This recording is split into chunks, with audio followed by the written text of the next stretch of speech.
Hi everybody, I'm Zilla Blitz and welcome. Today we're going to take a deep dive look into Desert Storm, 100-Hour War. This is the first game by a company called Accurate Simulations and designed by Eric Harvey. We're going to jump inside, take a quick look at the components, then we're going to talk a lot about the mechanics and I'm going to offer up some thoughts on gameplay. Let's jump in and get started. Let's take a quick look at the components inside, and from this perspective I think this game is it's a basic war game. We're going to have a map, counter set, some cards, and a rule book. So this is a really kind of a meat and potatoes type of war game from a components perspective.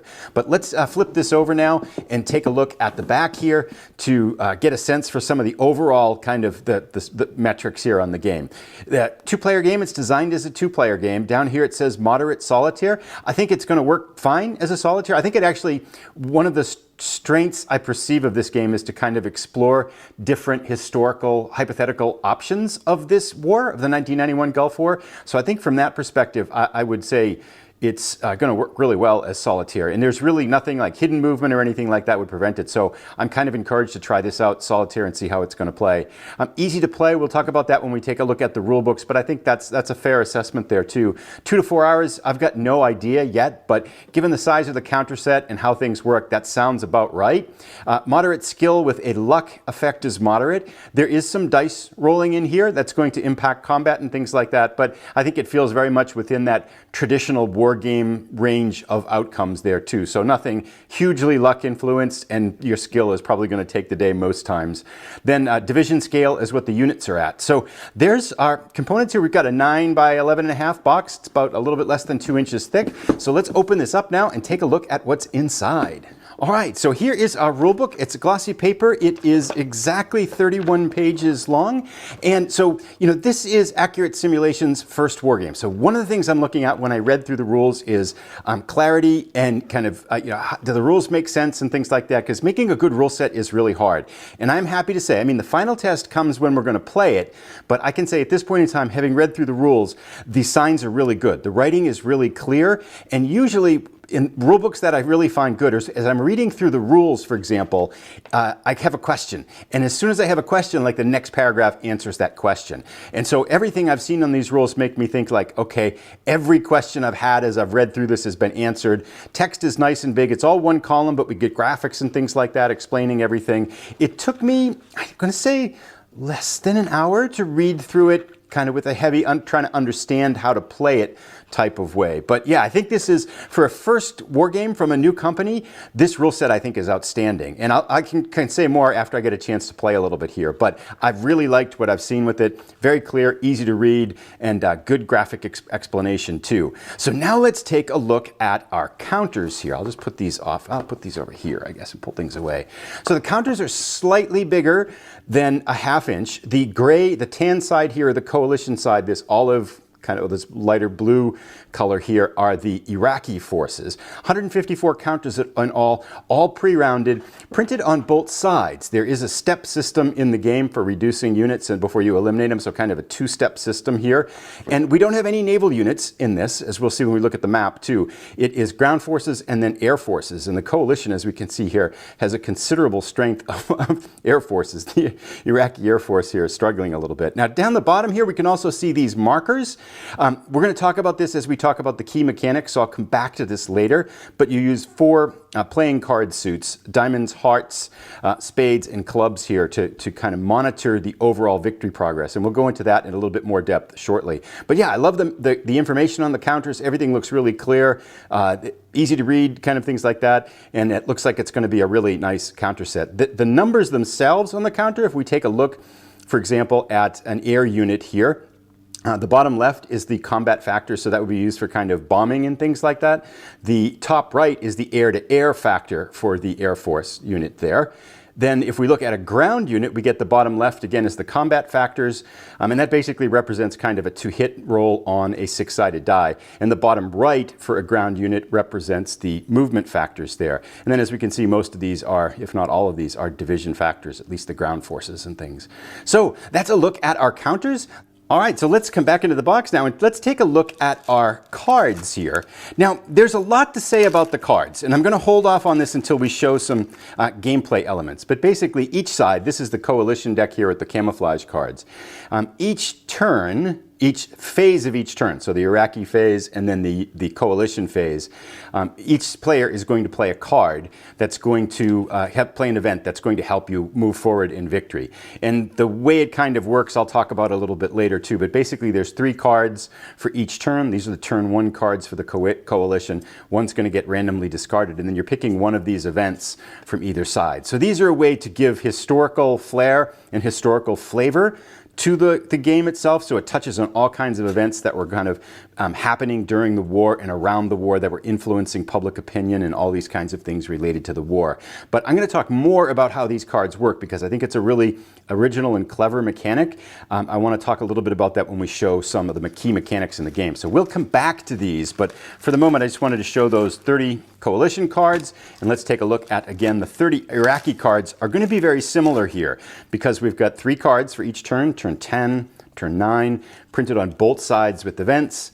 And again, you're going to be picking for 2 events on one event for your turn and 1 event for your opponent's half turn for each of the 10 turns, trying to influence some of the other domains outside of just the military aspect of this, because that's probably the biggest thing to say right now is that this isn't just a military war game. There's also 4 other domains that are influenced in the game: political, moral, diplomatic, and economic. And so we'll take a look at how all that works once we get the game set up and kind of can look it over that way. I think it'll be easier to do that then. We get 1 6-sided die. That's all you need to play. And now let's take a look at the map. Alrighty, so the map is a glossy paper map, 22 inches on the horizontal and 34 inches on the vertical, with about 20% of this top portion of the map that we can see up here representing the different victory tracks we're tracking. We'll take a look at this momentarily. Then we have some information like terrain and combat die roll modifiers and things like that, and the turn record track over here too. And then some known, these are all the list of Iraqi biological, chemical, and missile facilities that were known at the time too. So we'll talk more about this as we come back and look at the mechanics and key gameplay. But the map itself, it's a rather sprawling affair here, which is pretty cool. We've got a lot of the different economic targets and towns and cities around Iraq. Iran here off to the east side. Hex size is just a little bit under 3/4 of an inch. And if we come down here, I think this kind of highlights one of the interesting aspects of this game is that if we get down here, we get down to the Saudi Arabia border. We can see Kuwait over here. And then you're going to line up, there's this light blue demarcation line that might be a little bit tricky to see on the video, but you've got, this is your setup limit for the coalition forces. And so one of the elements of this game I think that's interesting, in addition to just looking at the kind of the gameplay of it here too, is exploring the historical alternatives, because you're not tied to any particular agenda as the coalition forces nor the Iraqi forces. Of course, on the Iraqi end, you're going to be kind of, you're overpowered militarily. You're going to be try to win along some of these other domains, and you're going to be trying to kind of extract as many casualties as you can while giving ground as begrudgingly as you can. But as the coalition forces, you're not tied to following the historical lines of attack. I mean, you can really change, and you can drive right for Baghdad and try that. You can go soft with air power first and then bring your ground forces in, or you can just hit them with everything at the same time. So I think looking at some of the various, a lot of the what ifs that kind of surrounded this combat campaign. I mean, obviously it was a huge military success for the coalition forces, but still a number of what ifs, kind of still linger on to this day and are explored in conversations and discussions. And this would be a great game, I think, for exploring those hypothetical situations that could have been in this first 1991 Gulf War. So there we have it. We've got a look at the map. We've looked at all the components and things like that. I'm going to go set up the game and play the game, and then I'm going to come back and show some key mechanics and offer some final thoughts. So what I'd like to do now is to show kind of portions of a game turn so you get a chance to see how the sequence of play works and get a sense for how gameplay is. And in order to do that, we're going to jump into the coalition turn, half of the 8th turn, and the game is 10 turns long. So I'm just going to kind of take a moment before we dig into that to show, paint the picture here, explain the victory mechanic, and talk a little bit about what each side's thinking is at this point in the conflict. Now, broadly speaking, we're in the bottom half of the map here. We can see Saudi Arabia down here. This line here, that's very faint, is where the coalition forces started. And as we can see, coalition has made some significant advances. Let's zoom in on what the fighting looks like now in the eastern part of Iraq and then in Kuwait. So here's the rough situation. We can see coalition forces have pushed all the way up into here, pretty much driving to Kuwait City. Iraqi defenders here still holding a town outside of Kuwait City. And most importantly, what we can't see under here, these are burning oil fields. And these are going to be very important because whoever controls these, if the coalition forces can get these, it signifies a moral victory. And we're going to talk about what that means for the overall victory momentarily. But there are there are 7 of these burning oil fields. 1, 2, 3, and we've got these heavily defended by Iraqi units right now. South of Kuwait City, there is 1, 2, 3, which the coalition forces have taken. This one, and a 7th one down further here that the coalition forces have taken as well. So if we move these off, we can see burning oil field and then a spade victory hex token for signifying that the coalition has taken that. So the coalition forces have advanced pretty strongly after a stuttering start where they suffered pretty significant losses due to probably some pretty bad execution principles on their part. Iraqi forces, however, this is what's left of the Iraqi armor. We do have, somewhat menacingly, in the north here, we've got 2 divisions of the Republican Guards storming down from Baghdad. They were actually in the western part of the battlefield here just a little while ago, and we've got 1 more right here. So this, actually, there was some heavy fighting just here. This Republican Guard unit pushed back one of the armored divisions of the United States. So with that in mind, let's take a look at some of the other places here and see what's gone on. If we zoom out, we can see that there's not much fighting. The coalition forces actually started out here, tried to push up, but it was going to be a slog and it's going to take a long time. So they pivoted and started to push to the east because they realized the attack was sputtering here as well. Since they've kind of converged their forces, coalition forces have done well, and the Iraqis have done a pretty good job, as we'll see, of kind of giving up ground begrudgingly. Now, if we go up north here, further up to the central part of Iraq, we can see really nothing much has gone on up here. The U.S. Air Forces have been largely focused on hitting Iraqi ground forces. They have started now, and we'll talk about why, bombing chemical weapons plants up near outside of Baghdad, and they are going to resume that. We'll see why that's going to be important in a moment here as well. Very important. Now let's take a look at the casualties. Here are the Iraqi casualties. These are all armored divisions, these are all infantry divisions, and this is the entire Iraqi Air Force. They were pretty much gone by the second turn, and then the air assets of the coalition forces were pretty much free to kind of wreak havoc on the Iraqi army, and they have extracted a punishing toll over the course of the last 5 to 6 turns. Most of these casualties have been caused by coalition air assault. Having said that, and this has been a huge factor, the coalition forces have actually suffered a number of losses too. We executed an offensive without air support in the very initial stages, and we actually lost the 101st Airborne and another armored division here of the U.S. Then these are, you can see the silhouetted features as opposed to the features of the aircraft itself. These have all suffered step losses. Every time an air unit attacks or bombs a target, if you get a modified die roll of 6 or greater, it's a step loss. And so with all these air assaults over the course of 6 to 8 turns, the air assets have just kind of gotten whittled away here. So there's really only 5, 9 full-strength air assets left. Now we can replenish 1 a turn as the coalition, but it's been a withering air campaign that's not had some detriments to it here in terms of the coalition. So all that results in the victory condition and the kind of the balanced situation that we're looking at right now. And so now I want to take a moment and explain how you win the game. Victory in Desert Storm depends on who has won the most of these 5 vectors of victory. And each one is represented by a suit of cards or the Joker here. Now, what they stand for. Joker stands for political victory. The spades here stands for a moral victory. So basically showing the world that your cause is more moral than theirs. The hearts is the diplomatic scene, kind of world favor of the war itself. Clubs is militarily, and then diamond is economics. And the way you win is you have to win 3 of the 5 tracks. Whichever side, Iraqis or US, have won 3 of the 5 tracks, picks up the victory. So we can see right now that the coalition, which is tanned right here, has got an edge in the political sphere. We'll talk about how points are won, but it's got an edge in the political sphere, so it's winning this one. From a moral perspective, however, the Iraqis have a significant lead here over the coalition forces, and this is the interesting vector that the coalition forces are trying to change. From a diplomatic scale, coalition has had no success whatsoever. Actually, we've kind of given up on that, and the Iraqi forces have done pretty well here. Lastly, from a military stage, you'll notice that the coalition forces are here, and the Iraqi forces are way over here. They've actually reached the end of their track. All of those air losses and a rather kind of ill-timed ground offensive by the coalition forces led this to just piling up so quickly that we've kind of given up in terms of hitting military targets now as the coalition forces because of what the Iraqi forces have done.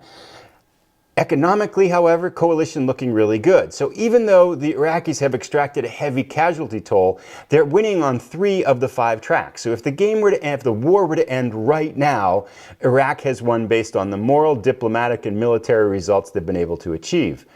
Coalition has only been able to achieve a minor political victory and a minor economic victory. So the coalition forces in these last 3 turns are trying to shift one of these metrics. This diplomatic metric is hard for them to shift. The military there's no way they're going to be able to shift it, which means that the coalition is banking on trying to shift this moral track right here and try to get this closed in and try to overtake the moral victory. So that dictates how points are earned and how these points and shifted are moving around. So let's take a look at what they're trying to do. Each one of those tracks has its own way to advance points by military victories, taking objectives, bombing things, and stuff like that. To advance the moral victory for the coalition, they have to they can bomb these chemical weapons factories, and we can see them here symbolized by this. They've bombed 2 already. They can bomb these, and they can also bomb nuclear facilities here. So one of the points of emphasis for the coalition forces over these last 3 turns is going to be to hit as many of these targets as they can, because each one that is successfully bombed advances that moral victory 1 track.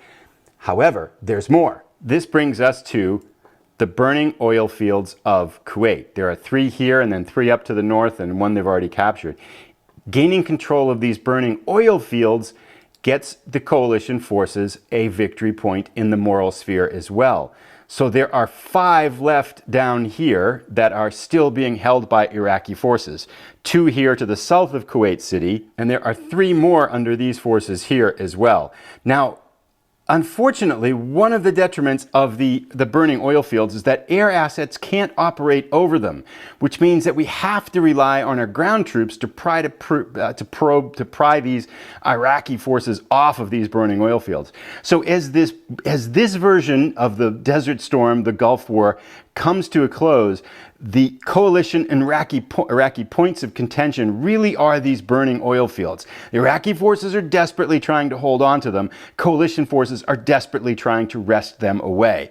With that as context, let's now start and kind of walk through the sequence of play for the coalition half of this 8th turn. Turns basically alternate, phases of the turn basically alternate. So the Iraqi forces go first and move their units and attack in the first half of their turn, and then the second half of the turn, the coalition forces go. So the Iraqis have already taken their half of turn 8. It's now up to the coalition to do this, and each turn starts with a play of cards. Now you'll notice here, these are the cards down, they have marked on them turn 9 here. There are 3 cards for each turn, turn 9, turn 9, turn 9. And at the beginning of each turn, you randomly shuffle through these and discard 1. That leaves you with 2. And in the beginning of the Iraqi phase of the turn, each side picks 1 card, and both sides have 2 options on them. So you've got 4 to pick from. And then when it's your turn, when the coalition turn goes, each side picks their remaining card and picks which side they want to act on. So the coalition forces have already acted on their 1 card in the Iraqi half of the turn, and what they've got left here is a choice of these 2 events. Most disapprove of protests, this is kind of political backdrop, or low civilian casualties. Low civilian casualties, you'll notice, is very much on this valuable metric here of the moral victory, the spades which signify the moral victory. So the coalition forces definitely want to try to activate this one. In order to get this to work, the coalitions have to roll a 1 to 4 to be able to advance that victory track 1 spot.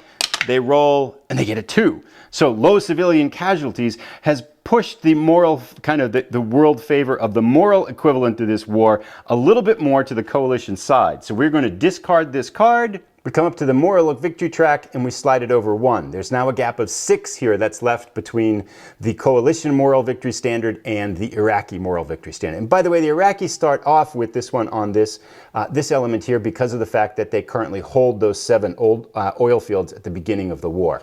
Now the Iraqis have 1 card left. They have civilians bombed accidentally, which would push diplomatic favor to their side. But they've already got that kind of element wrapped up here. Oil field fires still burning. So they're going to roll for this one right here. They need a 1 to 5. It's a pretty good chance this event happens, and it does. And it actually makes sense in this game too, because in this war too, because they kind of control the burning oil fires, oil fields too. So the diamond metric, this economic metric, gets advanced 1 phase for the Iraqis. We'll discard that card. And if we come up to the victory track, coalition, the gap is closed now by 1, so it's down to a 2-point edge here. So this might be something the coalition forces might need to pay attention to as they're coming to these last turns, because they don't want to lose that edge. After the events phase comes the air mission phase. Now the Iraqi Air Force is no more, so we're not going to see kind of the interception element and the air combat type of element to this particular game. But we do have all of these air missions for the coalition forces to fly. Now I'm not flying the depleted units here, because if a unit is wiped out, the Iraqis can move. Not only do they gain a military status victory point, they also gain one in the political sphere as well. And because the coalition has only got a 2-space edge there, I don't want to lose any more units if I can help it. So that means we're only activating these units that are at full strength. Now there's no range in the game, so air units can go wherever they want. So we are going to send some of these units to bomb the chemical and nuclear plants in the north part of Iraq, and others to hit some of the ground targets near where our forces are. So let's take a look at how bombing works here. Now we've sent 4 squadrons, as the coalition, we've sent 4 squadrons up here to the outskirts of Baghdad because we want to bomb these chemical plants and then this nuclear facility. This is a chemical plant as well. So how it works is we can see a number in the bottom left. This is the kind of the combat factor. In order for this B-52 squadron to successfully bomb this chemical plant, it needs to roll this number or less. So these are our most effective bombers, by the way. B-52s and anything, we've put our best up here. So we need a 5 or less to successfully wipe out that chemical plant. We get a 6, which has been typical of our coalition air offense here. And that means because it's a 6, it's unsuccessful and it's depleted by 1. This would normally advance the clubs track, that military track for the Iraqi forces. However, it's already at its maximum. So now I'm going to go ahead and roll for these other 3 attacks here. Hopefully we have better results, because we need to take these out pretty quickly for the coalition forces to have a chance. And here also one point is this is in a town, so it's going to add 1 to the die roll, making it even slightly more likely that there's going to be other losses in an unsuccessful raid for the coalition. So I'm going to carry these out now. Not a great run for the coalition here. They did pick up 2 targets here, but they failed here on this one in the town, resulting in 2 of their air squadrons getting depleted and 2 coming back full strength. So that was not the greatest step here. I was hoping to knock out all 4 of these in one run for the coalition. So they will head back to base, and let's go advance that victory track. Victory track advances by 2 here. It's only a gap now of 4 to be able to tie. They need 5 to pass. It's all, so we can pick up 2 more maybe on those bombing of Baghdad. That means that the coalition forces need to take 3 of those remaining the oil fields to be able to get victory. But that's assuming that nothing else goes sideways for the coalition. The Iraqi forces will be trying to do something to upset that too. Bombing of ground forces works the same way. So we have some F-15s and F-16s that are going to try to take out this infantry division here. They're not that good at bombing. They need 3s or less. Let's see how they do as they attack here. They get a 2, so they successfully reduce it by 1 step. F-16s go, they get a 6. So once again, the coalition have lost some air assets here, but they did reduce this division. And this is actually important because there's an oil field here which would give the coalition forces an economic point if they were to take that one. So more air assets lost, however, some ground conflict, some losses inflicted on the Iraqis here too. At the end of that air fight, we actually had some pretty horrific results there, getting 4 air assets depleted. We've only got 5 left at full strength. So the Coalition Air Force here is struggling a little bit. We had hoped to take out some of these Republican Guard armored units too, but completely failed there despite sending 2 squadrons after them. So not the greatest success here for the Coalition Air Force. It's been somewhat of a theme in this war. They have probably underperformed their expectations on the whole. After the air mission phase and all the air units return to base, we then go into land movement and land combat. So what I'm going to do now here, basically, with the idea of these coalition forces trying to push these Iraqi forces off of these burning oil fields and perhaps this oil field up here, we're going to kind of move through. There's zones of control. It's very traditional movement. Desert hexes are one. There's some movement costs and some terrain benefits and things like that. But I'm going to move forward with these coalition forces, and then we're going to go into some combat. So I'll show what it looks like after everything's moved. To show how ground combat works, let's take a little bit of a look at these battle for these oil fields. Now, all 3 of these hexes here have burning oil fields, and because we can't bring air units as the coalition over them, we're trying to hold on. The Iraqis have dug in here trying to hold on. We are going to attack with these units here, coming here. Now, you don't combine units in attack. What you do is you use this combat roll here, which is a 5. So we're going to start out with this division here attacking this hex. And the defender gets to pick where the casualties are taken. Although right now in this hex, there's only 2, as the oil, so if there's only 2 depleted infantry divisions for the Iraqis, whereas here for the coalition forces we have 2 armored divisions that are in really good strength. So this is pretty overwhelming force here. To succeed, we need a 5 or less. There's no combat modifiers or benefits to being in a burning oil field, so they need a 5 in order to be able to reduce one of those units by a step, which would eliminate it. We get a 3, so that's successful. So one of the divisions is going to be eliminated. The Iraqi player picks this one. However, as a defensive measure, it gets to attack back. So it needs a 1 here. This is a depleted unit. A 1 or less, so a 1, would deplete the attacker as well by 1 step. It gets a 2, and so it fails. So the first armored unit has attacked, and this one has wiped out this infantry division, and it is gone. Now the second one here is the US one. They need a 6 to be able to successful, which is automatic. We'll roll it just for fun. Ooh, I was lucky. They get a 6. And now the Iraqi forces need a 1. They get a 5. So both of these units for the Iraqis have been wiped out, and the coalition has successfully cleared that oil field. Now we'll talk about what happens as we go forward. There isn't an advance after combat or anything like that. This is basically the result of that combat. So I'm going to continue on executing the other battles, and we'll take a look and see what the battlefield looks like at the end of this phase. Here's what it looks like up to the north. Coalition successfully depleted these, but the British unit here did suffer casualties. Combat up here was ineffective trying to wrest that last oil field out of the Iraqi hands. This one is cleared. If we go down south, this oil field has been cleared, and this one has been beaten down a little bit. The coalition forces did suffer some casualties in here. One of the amphibious units was depleted here for the US in that attack there. So some pretty decent results down here, and that basically brings us to the end of the land combat phase. After the land combat phase is an advance phase. So now we get to move, every unit gets to move 1 hex. Now zones of control matter and things like that, there's some parameters, but basically this is kind of that advance after combat phase. So what we're going to do, of course, down here in the south for the coalition forces is push this non-depleted unit right up into this oil field, the burning oil field, this one up into the oil field here too. And then I'm going to just, because we don't want to lose this unit here, we're going to pull them back out, and we're going to pull this unit out. So we're going to have them go backwards advance.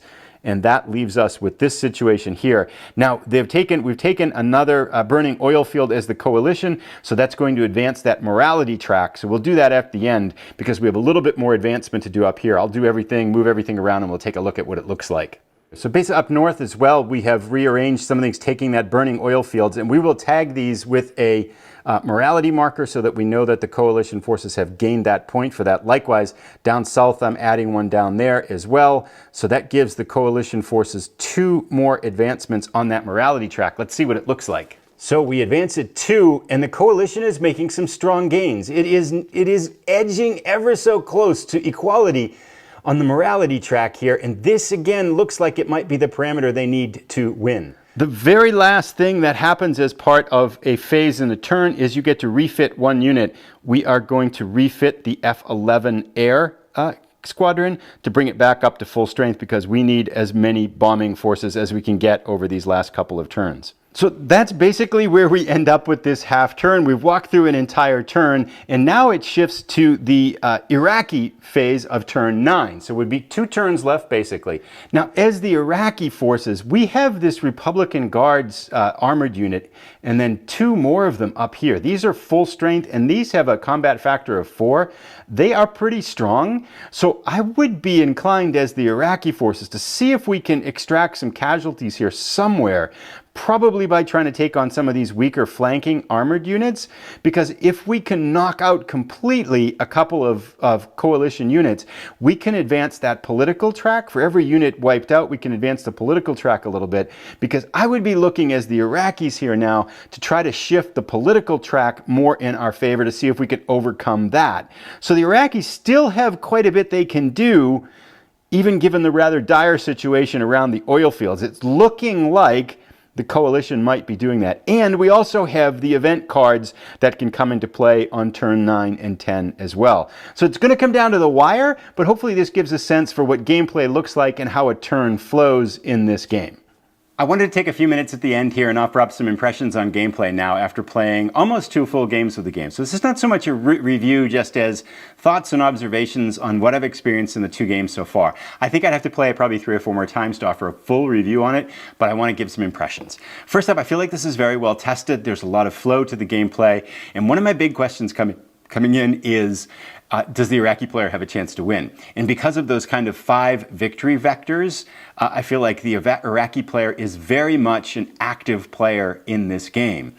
And there's a number of ways you could look at the history of this war because it was incredibly one-sided. I mean, the Iraqi forces lost what? I think it was 30 to 50,000 troops, and the Allied forces, the coalition forces, lost like 250, half of which were friendly fire. Okay, so this was, it lasted 100 hours. It was over so fast. So the question is, what does the Iraqi player do? And I think this game takes very much that approach that tactics mattered for both sides.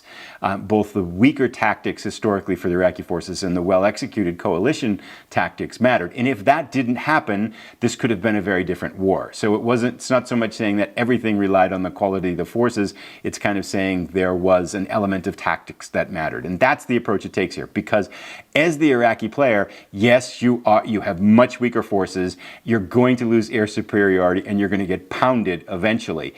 But because of the way those victory vectors work, you've got a very good chance to win if you can extract more losses than was historically true. And by nature of some of the mechanics in here, I've found that actually really easy to do as the Iraqi player. So what you end up doing is the game gets to the end and it's going to be a very tight game. By adding in those victory vectors as well, it gives both players a lot of things to do. And I think especially that's kind of another point of emphasis of this game, is that I feel like it's very much a hypothetical historical sandbox. It gives you a lot of options to try a lot of different things, both as the coalition forces on the offensive and the Iraqi forces on the defensive. Playing the Iraqi forces is fun too. You are not a pincushion. There's a lot to do, and you can be very, very active because you're trying to figure out where and how and which of those vectors to push to try to win 3 of them to be able to win the war. Because again, you've got that political, moral, diplomatic, military, and economic vector set that you're trying to matrix, that you're trying to play with to pull out victory from. So from that perspective, that hypothetical nature, the fact that the Iraqi forces, it depends on it's a tactics heavy type of simulation, and the fact that the Iraqi player's got a ton of stuff to do, it makes it a really fun game playing from either side. And that was one of the big concerns I had, not concerns, wonderings I had coming in is the Iraqi player just going to get beat up? But that's not the case at all. So I feel like this is very well tested. I feel like there's a ton of things going on. From a components perspective, it's really good. I've got a couple things I'll mention as we get further on that just kind of for suggestions for improvement or things I noticed and things like that. The rules are really sharp. I think this again is the first game from Accurate Simulations. I think this is a good game if this were the 10th or 15th or 100th game from a company, but for a first game, this is extraordinarily promising from a company. So if we want to support more gaming companies in the industry, I feel like this is a great place to start. I'm really impressed with what they've done, especially considering this is the first game. And from a components perspective, things are really sharp. The map's good, the rules good, everything's clear and clean. Units are pretty, you feel like you're in the desert, the color palette's good. It's a really nicely executed game from a physical production standpoint. I do have some observations that probably fall more in kind of, I wish this weren't the case, or this might be an option, kind of an opportunity for improvement. This, again, as I mentioned, it's very much a historical sandbox, a hypothetical sandbox. You're free, really, as the coalition forces, to try tons of different tactics and strategies. Likewise, for the Iraqis, other than sit around in the desert and get blown up, you're going to have a lot of things you can do and ways you can try to extract more losses and play the game differently and make some different points of emphasis, especially when you're looking at which one of those victory vectors, if you would, to emphasize. So from that perspective, there's a ton to do from that historical, hypothetical nature. The one thing I was wishing the game had was the historical setup, because it doesn't have that. It would be really nice to know like where actually the coalition forces started and where the Iraqi forces were set up. I found myself wanting to play that. As much fun as it is to play the hypothetical nature, I was like, well, what was it really like? And I feel like that was a missed opportunity with this, or maybe that could be something that could be added. The hexes aren't numbered, so that might be a little bit tricky to do, but I would really be curious to see what the actual historical setup was and to be able to play that in the game too. I think that would be a lot of fun. Concerning going to that idea on that theme of the setup, the coalition forces in particular have a number of units that start the game on the map on that first turn. Then they have reinforcements that come in the first turn's movement and in the second turn's movement. And I found myself, because you have to kind of check the unit designation with the rule book to figure out which one of those three groups they're in, it took me like 20 minutes or so to kind of sort through all the counters and figure that out. And I found myself wishing that the counters, especially for the coalition forces, had like an S, a 1, and a 2 on them just in one of the corners, so that I could look at the unit and say, okay, start up unit, turn 1, turn 2, and just sort through them in 5 minutes rather than in 20 minutes. I feel like that would really help kind of speed up the setup of the game in that regard.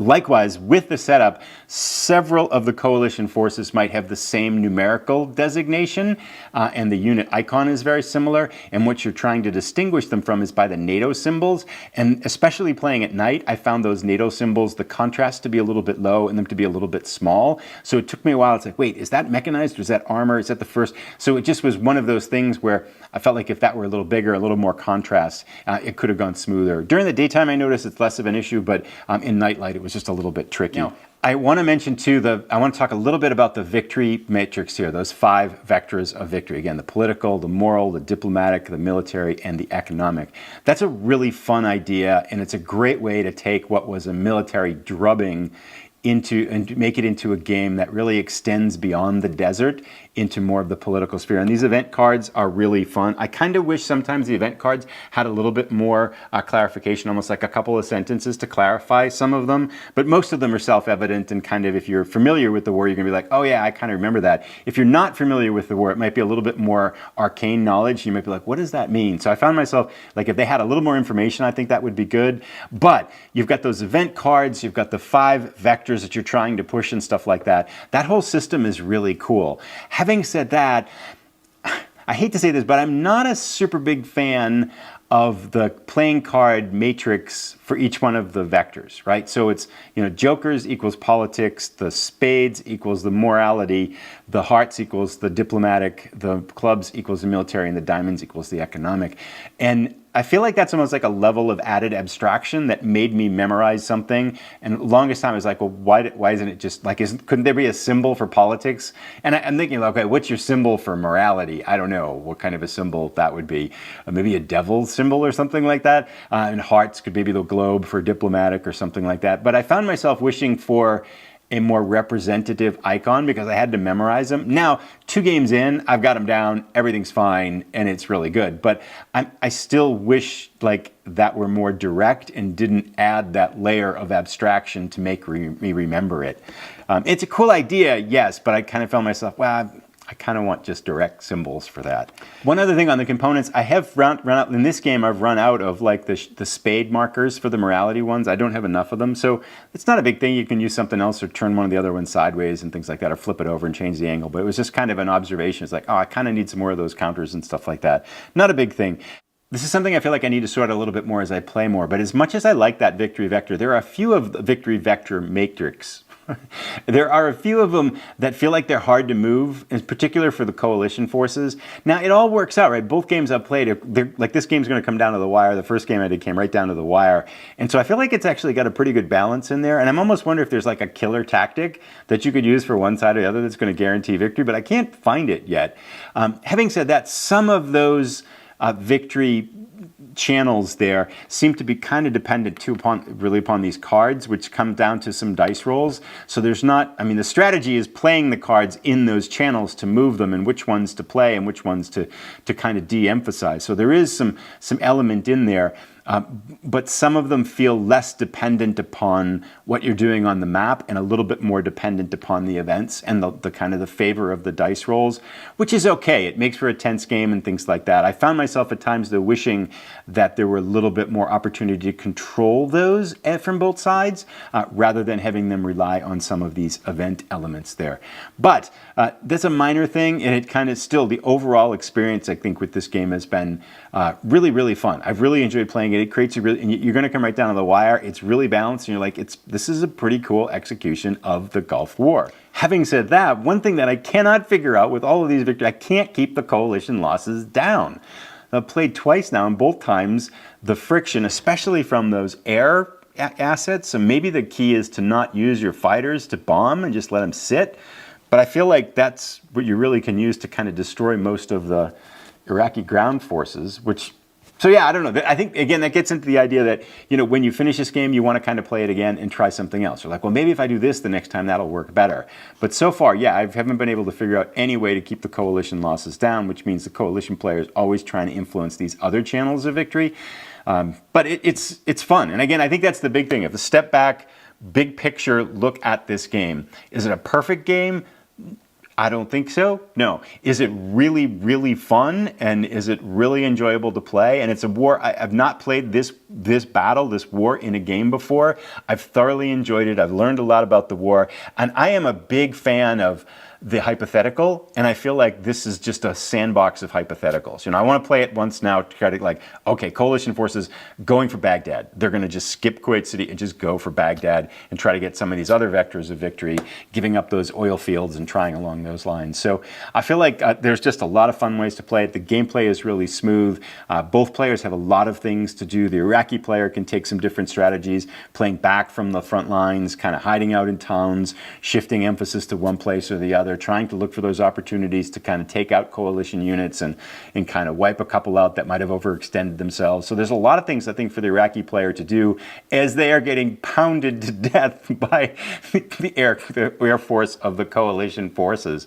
So yeah, a fun game. Thumbs up. I really enjoyed this. I've enjoyed taking a look at it. It's something I think I'll come back to and play. You know, it's a shelf keeper from that perspective. So big thumbs up, and congratulations to Accurate Simulations for their first war game. If you've enjoyed this game overview, you might also enjoy watching some playthroughs on the channel. We've got two I'll point you to. One is a playthrough of Point Blank, V is for Victory from Lock and Load Publishing. The other is By Stealth and Sea from DVG Games. Two things that we play an entire game through and have put that in video format. Thanks for watching, everybody. Have a great day.